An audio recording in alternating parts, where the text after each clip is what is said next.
Hello and welcome to this session. आज के session में हम स्टार्ट करने वाले हैं प्लांट ग्रोथ एंड डेवलपमेंट के नए टॉपिक को, और जो कि आपके सामने स्क्रीन पर दिख रही है ये है ग्रोथ रेट। अब तक हमने इसके एक वीडियो अपलोड कर दिया है।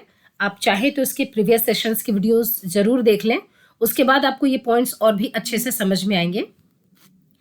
नाउ जब भी आप एक रेट की बात करते हैं, क्योंकि पिछले क्लास में हमने ग्रोथ के बारे में बहुत सारे डिस्कशंस कर लिए हैं, तो अगर आप रेट की बात करते हैं तो रेट में आपको टाइम फैक्टर तो लाना ही पड़ेगा, तभी आप रेट को क्लियर कर पाएंगे। तो ग्रोथ होता है तो क्या उस प्लांट के सेंस में हम बात कर रहे हैं, तो प्लांट के ग्रोथ में क्या उसकी कोई ग्रोथ की कोई रेट भी होती है? तो अगर हम प्लांट को देखें, so we observe mainly plant parts. So we observe two types of growth in plant parts. अगर हम प्लांट के पार्ट्स को देखें और उसमें ग्रोथ हो रही है उसको अगर हम ऑब्जर्व करें, तो हमें मिलने टू टाइप्स के जो ग्रोथ रेट होती है, दो टाइप के हमें वो देखने को मिलते हैं। One is arithmetic growth rate and another is geometric growth rate. अब मेन बात है कि यहाँ पर अरिथमेटिक एंड जियोमेट्रिक क्या है। तो सबसे पहले तो वन लाइन डेफिनेशन आप ये समझ लें कि ग्रोथ रेट एक्चुअली होता क्या है। So increased growth per unit time is termed as growth rate. बढ़िया। This rate of growth can be expressed mathematically. भाई जब इंक्रीज इन ग्रोथ हो रही है पर यूनिट टाइम, तो इसे हमने कहा ग्रोथ रेट, तो इसे मैथमेटिकली भी एक्सप्रेस कर सकते हैं। एन ऑर्गेनिज्म, या तो पूरा organism as a whole or a part of the organism, can produce more cells in a variety ways. और यही वो दो टाइप की ग्रोथ रेट है जो कि हमें ऑब्जर्व होती हैं। One is arithmetic and second is geometric. तो अरिथमेटिक में आप देख पा रहे हैं एक्चुअली इसका मतलब क्या है, अरिथमेटिक में क्या होता है। सी, तो जब भी अगर हम अरिथमेटिक ग्रोथ रेट को देखें, अरिथमेटिक ग्रोथ रेट, तो इसे समझने के लिए इसके फीचर्स को समझना पड़ेगा। तो सपोज एक सेल है और ये एक सेल मेरिस्टेमेटिक है। इसने क्या किया, डिवाइड किया, माइटोटिक डिवीजन, क्योंकि ग्रोथ में क्या है, माइटोटिक डिवीजन हो रही है। तो mitosis is an equational division, और आपको पता होगा कि माइटोसिस में दो डॉटर सेल्स बनते हैं। So as a result of mitotic division, two daughter cells are produced. तो यहाँ पर दो डॉटर सेल्स बन गए। अब हुआ क्या, इनमें से एक डॉटर सेल डिफरेंशिएशन के लिए चला गया, दूसरा daughter cell is still meristematic. तो अब इस टाइम इस वाले सेल में डिवीजन होगा। Again as a result of mitotic division, two cells are produced, two daughter cells are produced. Again one becomes differentiated and one remains meristematic. Again उस meristematic वाले में वापस से mitotic division. Again one becomes differentiated and one becomes meristematic, वो meristematic ही रह गया। Again तो आप देख पा रहे हैं इसमें एक पैटर्न, वापस से ये डिफरेंशिएट हो जाएगा। तो जो ये पहली बार जो ये डिफरेंशिएट हुआ था, ठीक है, उसके बाद ये तो इसका अगर आप नाम दे देते हैं फर्स्ट, इसका नाम दे देते हैं सेकेंड, ये थर्ड और ये फोर्थ। तो ये फर्स्ट वाला जो मेरिस्टेमेट जो आपका डिफरेंशिएट हो गया था, तो ये सेकेंड वाला जो हुआ तो उसी में इसकी लेंथ या ग्रोथ की बात करेंगे तो इंक्लूड हो गई। तो ये फर्स्ट तो इसके साथ है ही। जब थर्ड आया तो उसके पहले ऑलरेडी सेकेंड एंड फर्स्ट तो बन ही चुके थे, है ना। जब फोर्थ बना उसके साथ already third, second and first तो ऑलरेडी बन चुके थे। तो आप देख पा रहे हैं कि ईच टाइम, हर बार आप देख पा रहे हैं कि यहां पर एक सेल है, सेकेंड टाइम आप देख पा रहे हैं कि दो, देन थ्री, देन फोर, और ऐसे ही 5, 6, 7। इसका मतलब ये हुआ कि अरिथमेटिक में हम एक पैटर्न को फॉलो करता हुआ देख पा रहे हैं, that each division produces two cell, है ना। And out of this two cell, इस टू सेल में out of this two cell,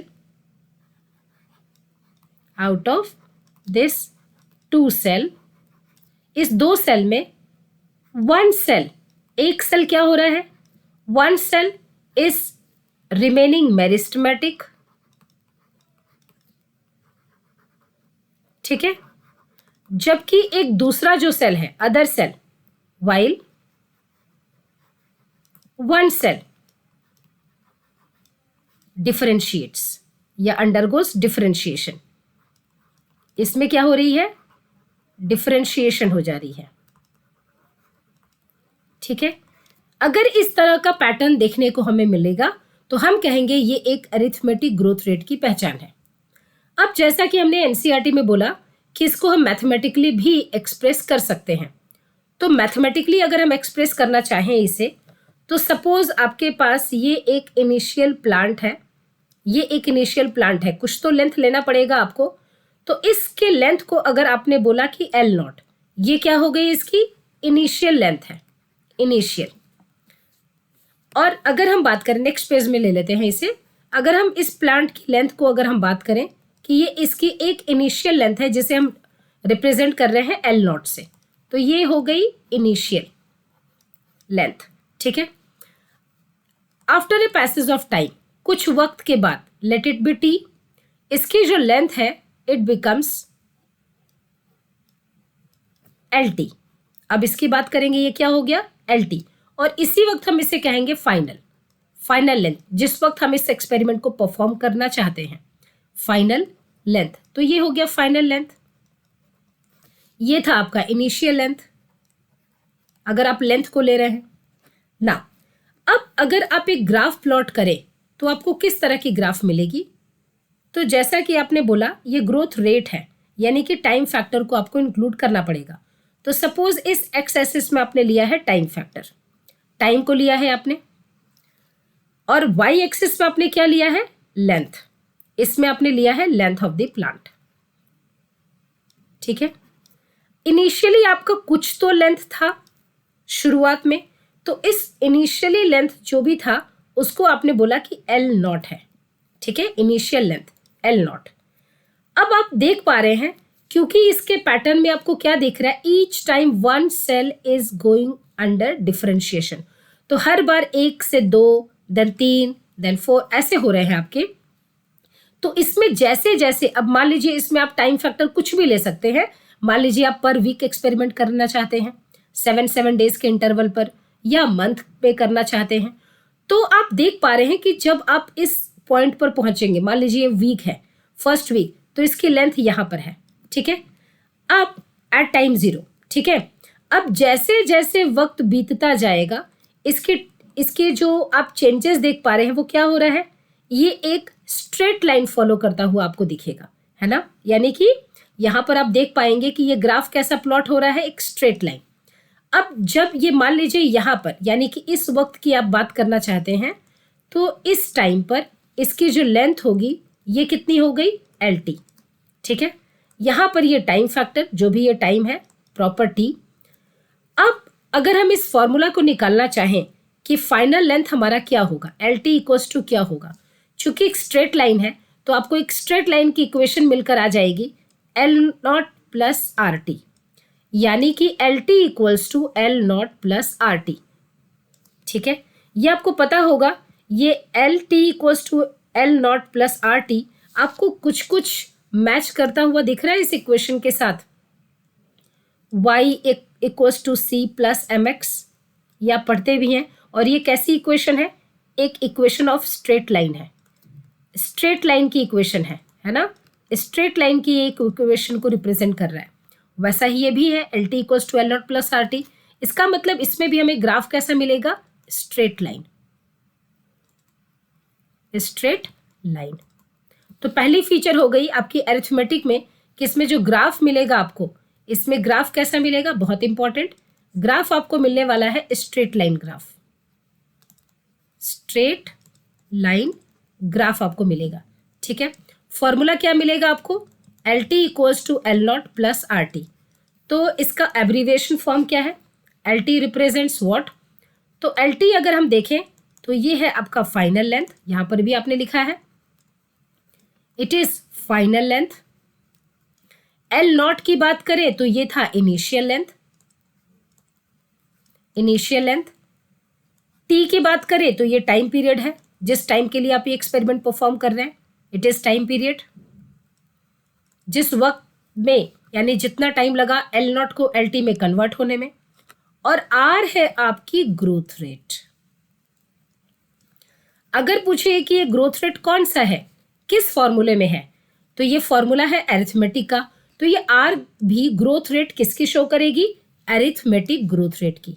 यानी कि अगर एक इक्वेशन दिया हुआ है आपको और ये बताया जा रहा है, या मान लीजिए आपको कोई डेटा दिया हुआ है जिसमें फाइनल लेंथ हो, इनिशियल लेंथ हो, टाइम पीरियड हो, और अगर इसमें पूछा जाए कि इसमें आप अरिथमेटिक ग्रोथ रेट निकालिए, तो आप क्या फॉर्मूला अप्लाई करेंगे, आप L T equals to L not plus R T करेंगे और आर की वैल्यू निकाल कर दे देंगे और वो होगा अरिथमेटिक ग्रोथ रेट की वैल्यू। तो आई थिंक ये अरिथमेटिक ग्रोथ रेट आपको समझ में आ चुका होगा। चलिए एनसीईआरटी देखते हैं। आप देख पा रहे हैं हर बार इसमें एक सेल एडअप होते जा रहे हैं, है ना। तो यहां पर अगर हम अरिथमेटिक को देखें, अरिथमेटिक को, so the growth rate shows an increase that may be arithmetic और ज्योमेट्रिकल। अरिथमेटिक की अगर हम बात करें, so following mitotic cell division, very important, only one daughter cell continues to divide, क्योंकि one is remaining meristematic while other is undergoing differentiation. तो एक meristematic रह रहा है, दूसरा डिफरेंशिएट हो जा रहा है, while the other differentiates, differentiates मतलब and matures. The simplest expression of arithmetic growth rate is exemplified by a root elongating at constant rate. ये एग्जाम्पल है अरिथमेटिक ग्रोथ रेट का। अगर आप पिक्चर इस फिगर 15.5 को देख पा रहे हैं, यहां पर ये हुई है इनिशियल लेंथ जो कि है एल नॉट। यहां पर अगर आप फाइनल लेंथ ले पाएंगे तो ये हो गई आपकी एल टी, और ये पूरा का पूरा ये टाइम पीरियड जिसके लिए एक्सपेरिमेंट किया गया, ये पूरा टाइम पीरियड, ठीक है।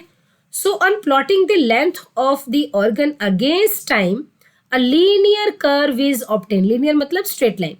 Mathematically it is expressed at L T equals to L not plus R T. ये है इक्वेशन किसका, अरिथमेटिक ग्रोथ रेट का, जिसमें सारे एब्रिवेशंस क्या है, L T equals to length of length at time T यानी कि final length, T is the time factor, L nought equals to length at time zero, जिस वक्त हमने एक्सपेरिमेंट अभी जस्ट स्टार्ट किया टाइम वॉज जीरो, तब यानी initial length हम कह सकते हैं, and R is the growth rate. अब ये ग्रोथ रेट जो है ये अरिथमेटिक ग्रोथ रेट को बता रहा है, ठीक है। Now let's now see what happens in geometrical. अब ज्योमेट्रिकल में क्या हो रहा है ये देखते हैं। देखिए, तो अरिथमेटिक आपका डन। ज्योमेट्रिकल की अगर हम बात करें, ठीक है, तो ज्योमेट्रिकल में अगर आप देख पाएंगे तो ज्योमेट्रिकल में क्या हो रहा है ये देखिए।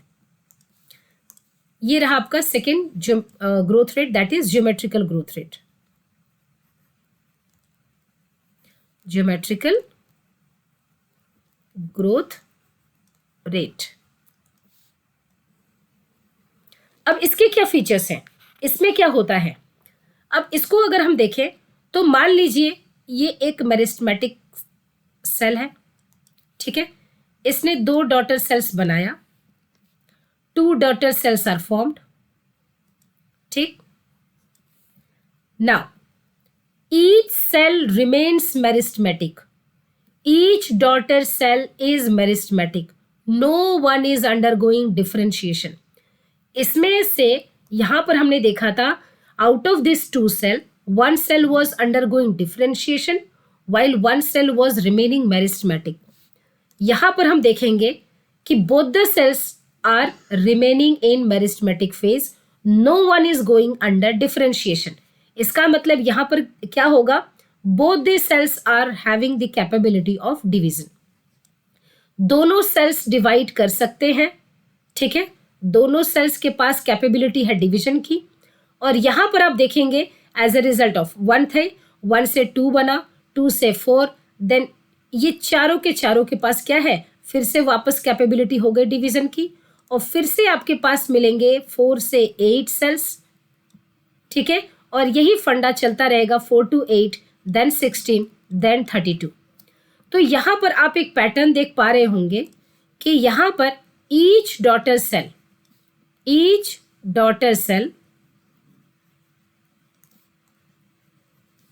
ठीक है, इज मेरिस्टेमेटिक। दोनों ही डॉटर सेल्स क्या है, मेरिस्टेमेटिक है, मेरिस्टेमेटिक है। इसका मतलब इसमें डिफरेंशिएशन नहीं हो रहा है। इसका मतलब ये हुआ कि none of the cell is undergoing differentiation, none of the cell, none of the cell is undergoing differentiation। कोई भी सेल डिफरेंशिएट नहीं कर रहा है, ठीक है, ये बहुत इंपॉर्टेंट पॉइंट। अब इसका अगर हम एग्जाम्पल लें और इसका अगर हम ये देखना चाहें कि क्या हो रहा है यहाँ पर अरिथमेटिक, इसमें ज्योमेट्रिकल ग्रोथ रेट में, और कैसे ये डिफरेंट है अरिथमेटिक से, तो देखिए, जैसे मान लीजिए यहाँ पर इसको समझाने के लिए हमें ये लेना पड़ेगा एक X axis and Y axis, ठीक है, ये है आपका टाइम फैक्टर एक्स एक्सिस में, और यहाँ पर आपने अगेन ले लिया है, आपने वेट ले लिया है, सपोज आपने वेट ले लिया है, ठीक है, तो इनिशियली कुछ वेट हुआ होगा, ठीक है। इसका बेस्ट है हम एक एग्जाम्पल ले ले तो और आपको अच्छे से क्लियर समझ आएगा। एक एग्जाम्पल ले लेते हैं, suppose most of the plant tissue shows geometric growth rate, ठीक है। अगर आप देख पाएंगे तो मान लीजिए आपके पास एक सीड है, ये सीड अभी जर्मिनेट करना शुरू किया है इसने, तो इसमें जस्ट जर्मिनेशन स्टार्ट हुई है। तो अगर आप इसके चेंजेस को फील करें तो बहुत जल्दी आप देखेंगे कि इसके shoot system and root system दोनों बहुत जल्दी बनते हैं, और इसके चेंजेस को आप बहुत इजीली फील कर पाएंगे डेली बेसिस पर। अगर आप एक मैंगो के ट्री को देखें, उसमें कितने जल्दी सेल डिवीजन हो रही है आप फील नहीं कर पाएंगे डे टू डे लाइफ में। लेकिन अगर आप एक सीड को जर्मिनेट करता हुआ देखें, जब उसके ऊपर स्प्राउटिंग निकल जाती है, तो आप देखेंगे आज ये है, कल आपको अच्छा खासा इसका लेंथ दिखेगा, नेक्स्ट डे आपको इसमें चेंजेस दिखेंगे, ठीक है। तो ये क्या हो रहा है, इसका मतलब ईच सेल इज मेरिस्टेमेटिक, हर एक सेल मेरिस्टेमेटिक है और वो डिवाइड कर रहा है। आप एक फ्रूट को ले लें, फ्रूट को, ठीक है, फ्रूट की अगर हम बात करें तो इनिशियली ये छोटा सा एक फ्रूट है, आप देखेंगे कि इसमें चेंजेस आप डे टू डे लाइफ में, यानी कि रोज आपको इसमें फर्क नजर आएगा, ठीक है। तो इसमें क्या है, ईच सेल इज मेरिस्टेमेटिक। तो यहाँ पर अगर आपने वेट का जिक्र किया है, अगर आपने वेट ही ले लिया है तो इनिशियली, ठीक है, इसमें वेट आपने लिया है, तो अगर आप देखें तो ये किस तरह का पैटर्न फॉलो करता है, ये कुछ इस तरह का पैटर्न फॉलो करेगा, ठीक है। तो यहाँ पर एक टाइम आने के बाद ये ऐसा नहीं कि कंटिन्यूअस ग्रो करता ही रहेगा, है ना, एक टाइम आने के बाद ये क्या हो जाएगा, ये स्टेशनरी फेज में चला जाएगा,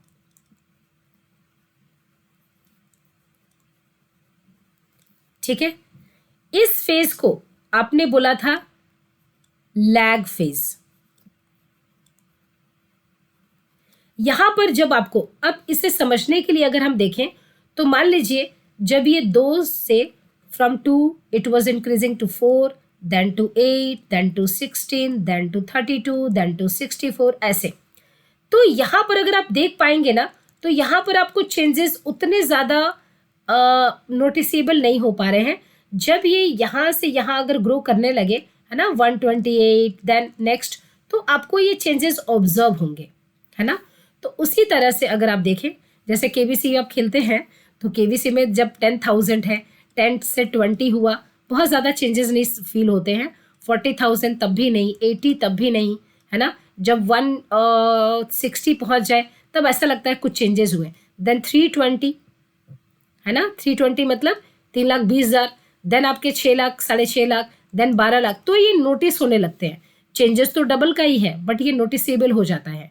यहाँ से यहाँ तक आप देख पा रहे हैं, नोटिस में नहीं आ रहा है, तो ये वो फेज है जो नोटिस में नहीं आ रहा है, लैग फेज। उसके बाद आप देख पा रहे हैं कि इसमें बहुत जल्दी चेंजेस आपको फील होंगे, और ये है लॉग फेज। इस लॉग फेज को एक्सपोनेंशियल फेज भी बोलते हैं, एक्सपोनेंशियल फेज, ठीक है, it is also called as exponential phase. ये बहुत इंपॉर्टेंट पॉइंट है, क्वेश्चन पूछा जाता है। Exponential phase is also called as lag phase, log phase, stationary, तो आप कहेंगे लॉग फेज, ठीक है। अगर हम इसका फॉर्मूला लें तो ये है आपके पास इसका formula WT equals to W0 plus, यहाँ प्लस नहीं है, e⁻RT होगा। ठीक है, नाउ अब ये एक एक एब्रीविएशन क्या है।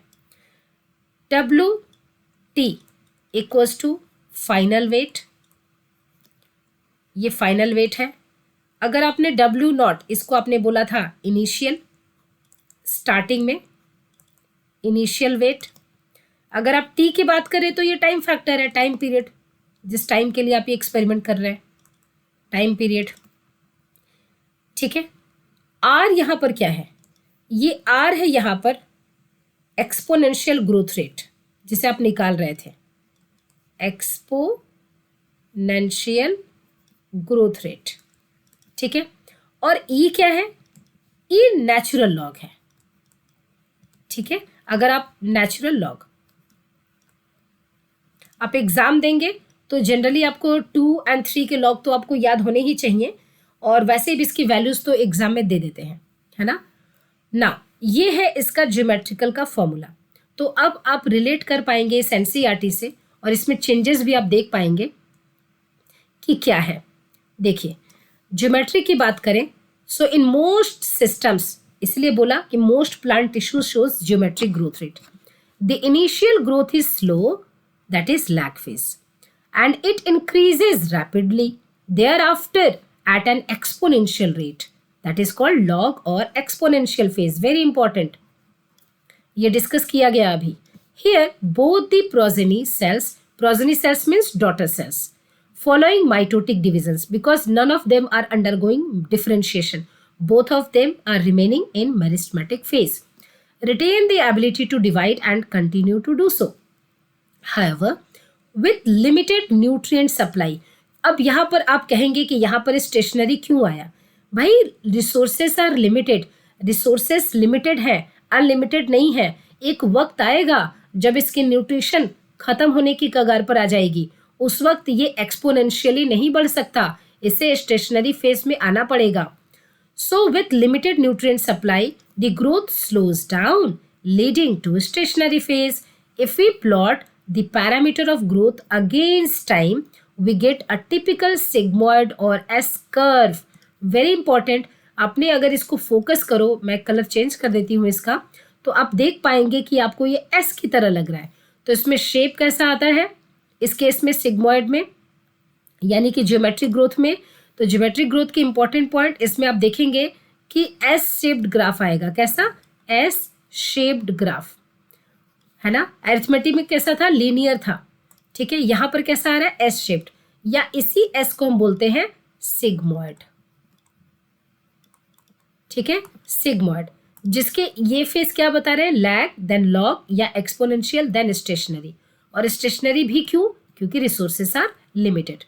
अ sigmoid curve is a characteristic of living organism growing in a natural environment, क्योंकि नेचुरल एनवायरमेंट में resources are limited. It is typical for all cells, tissues and organs of a plant. Can you think of more similar examples, क्या आप ऐसा और भी examples ला सकते हैं।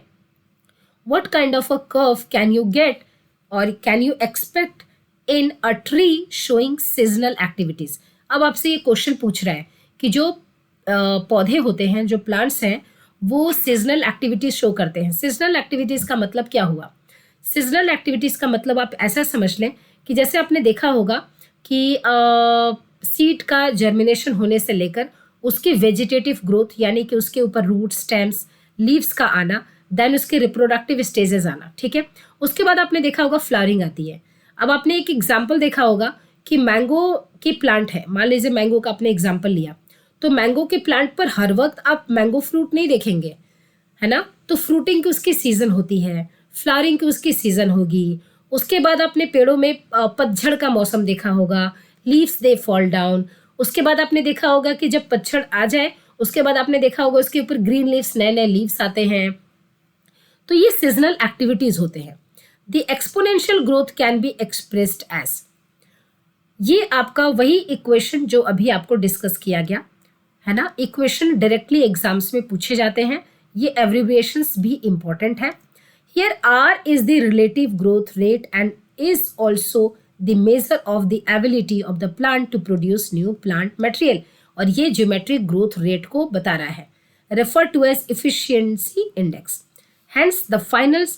Now अब यहाँ पर आपको सब कुछ उसी के बारे में डिस्कस किया गया जो अभी हमने देखा, और यहाँ पर आप ग्राफ भी देख पा रहे हैं, ठीक है.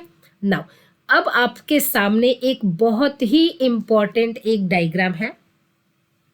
ये डायग्राम में आप देख पा रहे हैं 2 लीव्स हैं, एक ए नाम का लीफ है और एक बी नाम का लीफ है. एक्चुअली इसमें बताने की क्या कोशिश की गई है वो देखिए. अगर हम इस पॉइंट को डिस्कस करना चाहें तो हम इस तरीके से इसे समझ सकते हैं. जैसे आपके पास 2 लीव्स है ना. एक लीफ आपके पास यहाँ है, इसको आपने बोला लीफ ए, इसको आपने बोला लीफ ए. यहां पर एक और लीफ है, ठीक है. इस लीफ को आपने बोला लीफ बी. साइज में आप डिफरेंस देख पा रहे होंगे, one is small one is big. Now अब यहां पर कुछ पॉइंट्स पर आपको फोकस करना पड़ेगा. जो ए है, इनिशियली ए का जो एरिया है, सरफेस एरिया है इनिशियली, वो कितना है? वो है 5 सेंटीमीटर स्क्वायर. बी का इनिशियली जो सरफेस एरिया है वो कितना है? 50 सेंटीमीटर स्क्वायर. ये जो वैल्यू है ये इनिशियली है ना. ये इनिशियली है, शुरुआती दौर पे है, इनिशियली है. नाउ अब सेम टाइम के बाद, मान लीजिए आप बात कर रहे हैं 2 वीक के बाद, तो दोनों ही लीव्स को हम कंसिडर कर रहे हैं आफ्टर 2 वीक्स. अब क्या हुआ? इसके एरिया में चेंजेस आया, ठीक है. इसके भी एरिया में चेंजेस आया. नाउ अब इसका जो फाइनल यानी कि जो एरिया था इनिशियली ए का, वो अब फाइनल एरिया कितना आ गया, यानी कि ए डैश इसका कितना बन गया? वो बन गया है 10 सेंटीमीटर स्क्वायर. हम कह सकते हैं final area, final surface area. Final मतलब एट सर्टेन टाइम. उसी टाइम के बाद बी का भी अगर हम एरिया देखें, बी डैश का अगर एरिया देखें, तो ये अब हो गया है 55 सेंटीमीटर स्क्वायर. इसके भी एरिया में, ये भी फाइनल एरिया है बी का, फाइनल सरफेस एरिया. नाउ अब यहाँ पर हम क्या टॉपिक डिस्कस कर रहे हैं? टॉपिक जो डिस्कस करने वाले हैं वो है absolute growth and relative growth.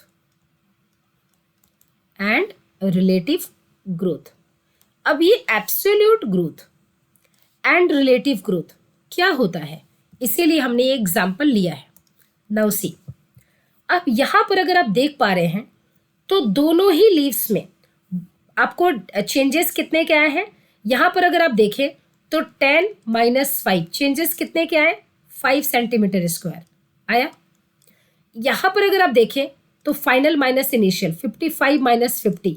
यहाँ पर भी अगर आप देखें तो चेंजेस कितने का आया? 5 सेंटीमीटर स्क्वायर.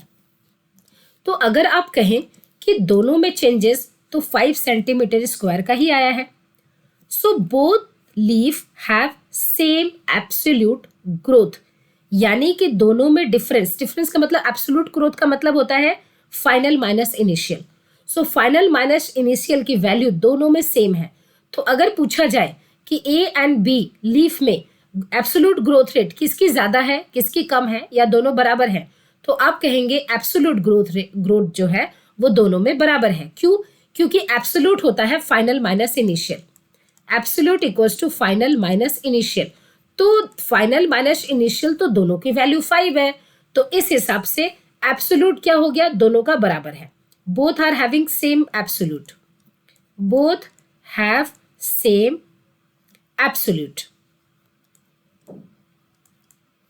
Absolute growth. ठीक, ये पॉइंट. सेकेंड पॉइंट, अगर हम बात करें रिलेटिव की, तो रिलेटिव क्या होता है? रिलेटिव में पूछे कि रिलेटिव ग्रोथ अगर हम देखें तो ए का ज़्यादा है, बी का ज़्यादा है, या दोनों बराबर है, दोनों इक्वल हैं, तो रिलेटिव ग्रोथ का फॉर्मूला होता है is equal to final minus initial by initial. ठीक है, अब आप बताइए फाइनल माइनस इनिशियल, ये तो 5 है ना, यहां पर भी ये तो 5 है। 5 बाई इनिशियल कितना है ए के लिए, इनिशियल कितना है 5 है, यानी कि इसकी वैल्यू कितनी आ गई 1। अगर हम बी का देखें तो फाइनल माइनस इनिशियल कितना है 5, बट इसका इनिशियल वैल्यू कितना था, इनिशियल वैल्यू कितना था, इनिशियल इसका था 50।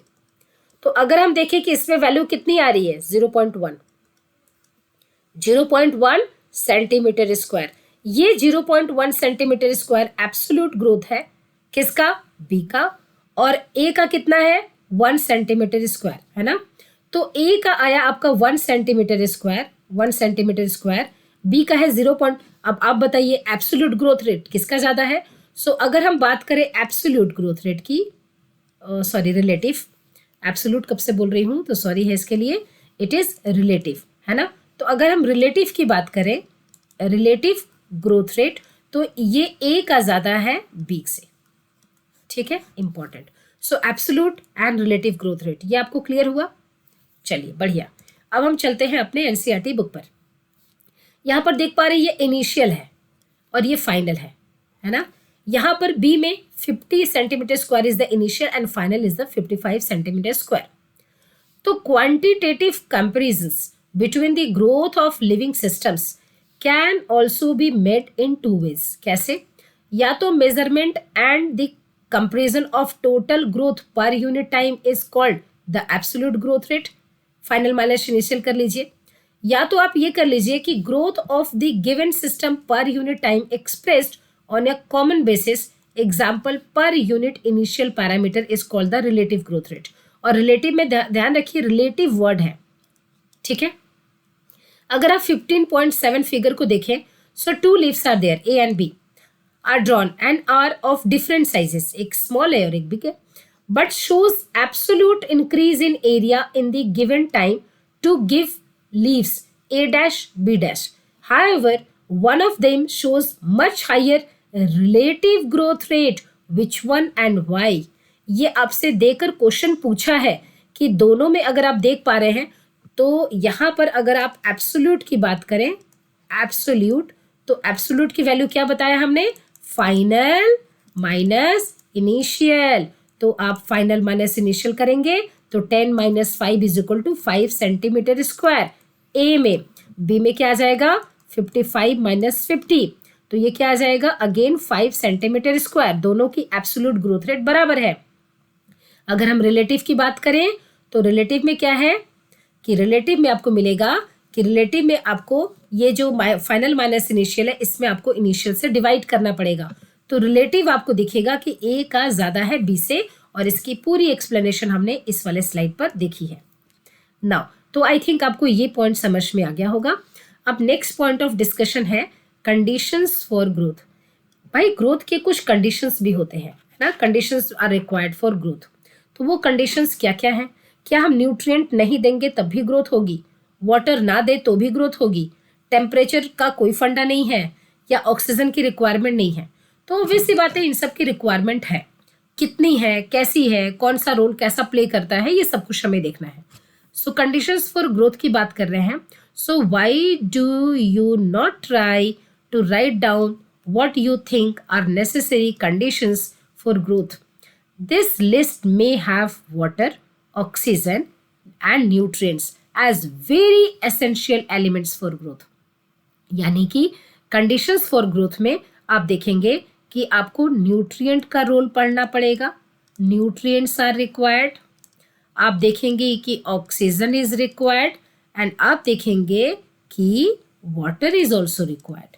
क्या रोल है इनका, इसके साथ साथ न्यूट्रिएंट, वाटर एंड ऑक्सीजन के साथ साथ हम एक और चीज पढ़ेंगे, 4th point, that is temperature. हम ये टेम्परेचर क्यों ला रहे हैं इसका भी आपको हम कॉन्सेप्ट समझाएंगे। नाउ सी, अगर हम बात करें इस कंडीशंस फॉर ग्रोथ में, कंडीशंस फॉर ग्रोथ के लिए, conditions for growth, conditions for growth.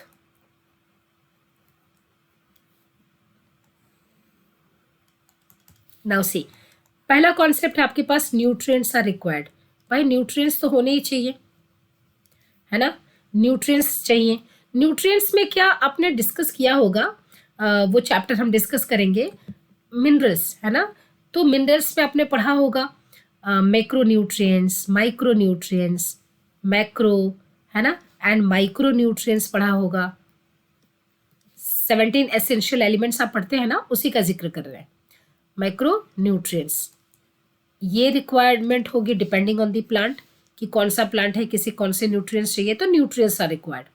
अगर हम बात करें वाटर की, तो वाटर भी रिक्वायर्ड है, ठीक है। अब अगर हम बात करें थर्ड, दैट इज ऑक्सीजन की, तो ऑक्सीजन इज ऑल्सो रिक्वायर्ड। क्यों? ऑक्सीजन इसलिए रिक्वायर्ड है एरोबिक रेस्पिरेशन के लिए। एरोबिक रेस्पिरेशन के लिए ऑक्सीजन इज रिक्वायर्ड, ठीक है। हमने सेलुलर रेस्पिरेशन बहुत ही डिटेल में कॉन्सेप्ट किया है, इसके वीडियोस अवेलेबल हैं। सो एरोबिक रेस्पिरेशन इज रिक्वायर्ड, क्योंकि एरोबिक रेस्पिरेशन से क्या होगा, एरोबिक रेस्पिरेशन से एनर्जी ड्राइव होगी, है ना, एनर्जी निकलेगी, और ये एनर्जी किस में यूज किया जाएगा, ग्रोथ के लिए, है ना। उसके बाद आपको एक फैक्टर हमने बोला एक और जानना है, दैट इज द टेम्परेचर। अब टेम्परेचर क्यों रिक्वायर्ड है? टेम्परेचर इसलिए रिक्वायर्ड है क्योंकि आप इस प्रोसेस में देखेंगे कि वेरियस एंजाइम्स आर रिक्वायर्ड, और एंजाइम बेटर तरीके से फंक्शन करें, है ना, उनके लिए एक प्रॉपर ऑप्टिमम टेम्परेचर का होना बहुत ज़रूरी है एंजाइम के फंक्शंस के लिए। सो एंजाइम के फंक्शन के लिए टेम्परेचर इज रिक्वायर्ड, ठीक है। नाउ अब आई थिंक ये पॉइंट आपको डिस्कस समझ में आ गया होगा। Still you are having any doubt, you can put your doubt in comment section. Now the plant cells grow in size by cell enlargement. एक सेल है, अब इसकी enlargement होगी, यानी कि ये बिगर हो रहा है, which in turns requires water. Turgidity of cells help in extension of growth. Thus turgidity जानते हैं ना, ये सेल प्लांट को लेकर, वाटर को लेकर, यानी कि when water enters inside this cell, it is called as endosmosis. तो ये प्लांट सेल क्या हो जाता है, इट बिकम्स टर्जिड। टर्जिड एक तरह से समझ सकते हैं आप, स्वोलन, है ना, फूला हुआ। Now turgidity of cell helps in extension growth. This plant growth and further development is intimately linked to the water status of the plant. Water also provides the medium for enzymatic activities needed for growth. Oxygen helps in releasing metabolic energy, जैसा कि हमने बोला aerobic respiration में हमें energy चाहिए, क्योंकि growth के लिए एनर्जी चाहिए, essentially for growth activities. Nutrients, जिसमें हमने पढ़ा micro nutrients, macro essential elements जो हम पढ़ते हैं, are required by the plants for synthesis of protoplasm and acts as a source of energy. In addition to all of this, every plant organism has an optimum temperature range best suited for its growth. Any deviation from this range could be detrimental, उसके लिए negative effect डालेगा, to its survival. Environmental signals such as light and gravity also affect certain phases या stages of the growth. Her plant की अपनी अपनी एक requirement होती है। यहाँ पर आपके पास 3 इंपॉर्टेंट टॉपिक्स डिस्कस किए गए हैं, जिसका नाम है डिफरेंशिएशन, डी डिफरेंशिएशन एंड रीडिफरेंशिएशन। अब इसका मतलब क्या होता है, इसको बहुत ही अच्छे तरीके से समझने के लिए हम आते हैं अपने स्लाइड पर। इसमें हम ये समझेंगे कि डिफरेंशिएशन, डी डिफरेंशिएशन एंड रीडिफरेंशिएशन है क्या। देखिए, जैसे मान लीजिए ये आपके पास सेल है, और ये सेल कैसा है, मेरिस्टेमेटिक है। मेरिस्टेमेटिक कहने का मतलब it is having the capability of division, ये सेल डिवाइड कर सकता है। अब ये सेल डिवाइड करके इसने क्या किया, बहुत सारे सेल्स माइटोटिक डिवीजन से बना दिए, ठीक है। यानी कि ये अगर हम प्रोसेस का नाम लें तो इस प्रोसेस का नाम क्या हो गया, सेल डिवीजन, ठीक। अब ये जो ग्रुप ऑफ सेल्स बन गए, ठीक है, अब ये सेल अगर डिफरेंशिएट हो रहे हैं, यानी कि प्राइमरी परमानेंट टिश्यूज मान लीजिए बना रहे हैं, ठीक है। अब ये सेल्स क्या हो रहे हैं, ये सेल्स डिफरेंशिएट हो रहे हैं, डिफरेंशिएट्स, यानी कि इनका काम इनको असाइन किया जा रहा है कि which work you have to perform. तो जब इनको काम असाइन हो जाएगा तब ये अपने काम में लग जाएंगे, ना कि सेल डिवाइड करेंगे। तो इनको हम बोलेंगे कि they are undergoing differentiation. Differentiation, तो यहां ये डिफरेंशिएट कर गए। नाउ दे आर बिकमिंग, एक तरह से आप कह सकते हैं डिफरेंशिएट होके जो ये सेल्स बने, ठीक है, इनको आप कह सकते हैं कि ये प्राइमरी परमानेंट टिश्यू बन गए। पहली बार डिफरेंशिएट होके बने हैं ना, सो प्राइमरी परमानेंट टिश्यू बन गए। ठीक, बढ़िया। अब प्राइमरी परमानेंट टिश्यूज जो बन गए, जैसे आप कह सकते हैं एपिडर्मिस, कॉर्टेक्स, प्राइमरी जाइलम, ये सब क्या है, प्राइमरी परमानेंट टिश्यू है ना। अब ये क्या करेंगे, प्राइमरी परमानेंट टिश्यू ये प्राइमरी ऑर्गन्स बनाते हैं। प्राइमरी ऑर्गन्स मतलब जैसे आप कहते हैं ना कि ये आपके पास एक प्लांट है तो ये रूट्स है ना, ये क्या हो गया, रूट ऑफ द प्लांट। ये इस पे स्टेम है, ये इस पे लीव्स है ना, तो ये स्टेम हो गया, ये लीव्स हो गए। तो root, stem, leaves, they are called as the primary organ, ये बनाएंगे। ठीक है, इनको हम क्या बोलते हैं, प्राइमरी ऑर्गन। ठीक है, बढ़िया। तो यानी कि आपका मेरिस्टेमेटिक सेल डिवाइड किया और उसके बाद क्या बनाया उसने, ग्रुप ऑफ सेल बनाए। अब उसका क्या हुआ, डिफरेंशिएशन, यानी कि उनको काम असाइन हो गया कि अब उनको कौन सा काम परफॉर्म करना है। तो अब जब उनको काम असाइन हो चुका है, यानी कि वो क्या बन चुके हैं, अब प्राइमरी परमानेंट टिश्यू बन चुके हैं। नाउ अब ध्यान से सुनिएगा, जब इनको ये प्राइमरी परमानेंट सेल्स बन गए, प्राइमरी परमानेंट टिश्यूज या सेल्स बन गए, उसके बाद क्या होगा, उसके बाद इनका क्या होगा कि इनमें से अगर कुछ सेल वापस से मेरिस्टेमेटिक बन रहे हैं, वापस से क्या बन रहे हैं, वापस से they are becoming meristematic. Cell divide हुआ, अब ये ग्रुप ऑफ सेल बन गए, ठीक है, वापस से क्या बन रहे हैं, मेरिस्टेमेटिक बन रहे हैं। ठीक, अगर ये वापस से यानी कि डिफरेंशिएटेड सेल्स वापस से they are becoming meristematic again if required, ठीक है, मेरिस्टेमेटिक बन रहे हैं, तो अब इस प्रोसेस को आप क्या बोलेंगे, डी डिफरेंशिएशन। वो डी डिफरेंशिएट हो रहे हैं। ठीक है, अब ये जो डी डिफरेंशिएशन है, इनका हम कलर चेंज कर दे रहे हैं। अब ये वापस से क्या बन गए, डी डिफरेंशिएट होके वापस से मेरिस्टेमेटिक बन गए। अब ये जो ब्लू वाले दिख रहे हैं, ये वो सेल्स हैं जो एक बार प्राइमरी परमानेंट टिश्यू बन गए थे, जरूरत पड़ी, ठीक है, वापस से दे बिकम मेरिस्टेमेटिक अगेन। तो ये जो मेरिस्टेमेटिक दोबारा बने हैं, जो कि डिफरेंशिएट हो चुके थे, तो अभी किस प्रोसेस से बने हैं, डी डिफरेंशिएशन प्रोसेस से। वापस से जब इनकी फिर से डिफरेंशिएशन होगी, फिर से इनकी डिफरेंशिएशन होगी, वापस से डी डिफरेंशिएटेड सेल का वापस से डिफरेंशिएशन होगा, तो इस प्रोसेस को हम बोलेंगे रीडिफरेंशिएशन। फिर से बता रहे हैं आपको, ध्यान से देखिएगा। देखिए, पहली बार ये सेल था मेरिस्टेमेटिक, ठीक है, पहली बार ये सेल था मेरिस्टेमेटिक। इस सेल ने डिवाइड करके क्या बनाया, ग्रुप ऑफ सेल्स बनाए, जिनका क्या हो गया, डिफरेंशिएशन। ठीक, यानी सेल डिवाइड करके अब ये डिफरेंशिएट हो गए। डिफरेंशिएट करके इन्होंने किस तरह के स्ट्रक्चर्स बनाए, प्राइमरी परमानेंट टिश्यूज, जैसे कि आपके हो गए कॉर्टेक्स हो गया, मेडुलरी रे हो गए, ये सब। अब इसमें से अगर ये वापस से फिर से मेरिस्टेमेटिक हो रहे हैं, वापस से फिर से मेरिस्टेमेटिक हो रहे हैं, तो वापस से मेरिस्टेमेटिक होंगे, इसका मतलब ये क्या हो रहे हैं, ये डी डिफरेंशिएट कर रहे हैं। और ये डी डिफरेंशिएटेड सेल्स दोबारा डिफरेंशिएट करेंगे, तो हम इनको कहेंगे रीडिफरेंशिएशन।